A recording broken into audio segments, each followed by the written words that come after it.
Welcome back. Time now for the Capitol Report with CapitolBeatOK's Pat McGuigan. And Pat, the legislature just concluded one of the most contentious sessions we've had in recent years, and really, particularly the budget process. What is your takeaway? Well, I think there's a 50-50 chance that we don't really have a budget because there's so many pieces that didn't come together the way that the leadership hoped. Now, if their economic assumptions are right, if the economy is indeed perking up, we may be okay in terms of covering the commitments made in this budget. I have to say, I've said it before, I'm going to repeat it until it registers with the Republicans in charge of the state right now, that Oklahoma never went through the process of right-sizing. That's had inevitably made the choices this year more dramatic and seemingly more draconian, but still we're only talking $1.3 billion out of a $24 billion spending pot. Now, for all of that, oil prices perking up above $50 a barrel. The state may be okay in the near term.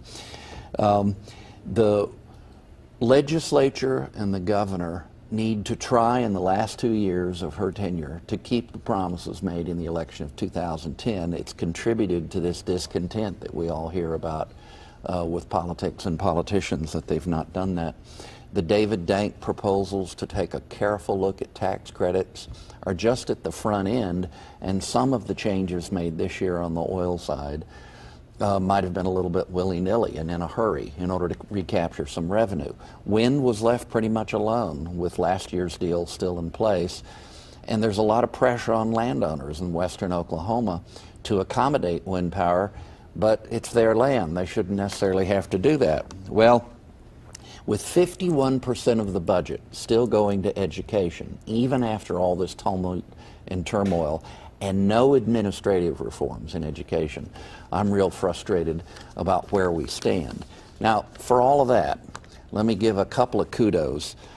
Credit to the House for not passing a broad-based tax increase per se. There's a lot of fees and other things that are going to frustrate people, loss of the part of the deduction after you get done with your federal income taxes. Credit to the Senate for not giving in to incredible pressure to expand Medicaid in a way that's not sustainable for the long term.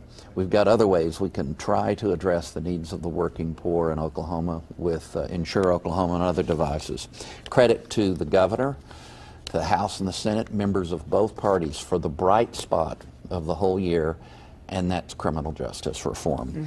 Looking forward, I'm hopeful. Capital bond proposal, keeping the road program on target despite all the issues. So let's hope for the best. Yeah, about criminal justice, about the only thing we can agree on, right? Bipartisan issue indeed. That's right. All right, Pat, thank you very much. For more on this topic and also possibly his preview on his commentary on the grand jury report for the criminal justice system in Oklahoma, go to CapitolBeatOK.com. For Pat McGuigan, I'm Justin Dougherty. Have a great weekend.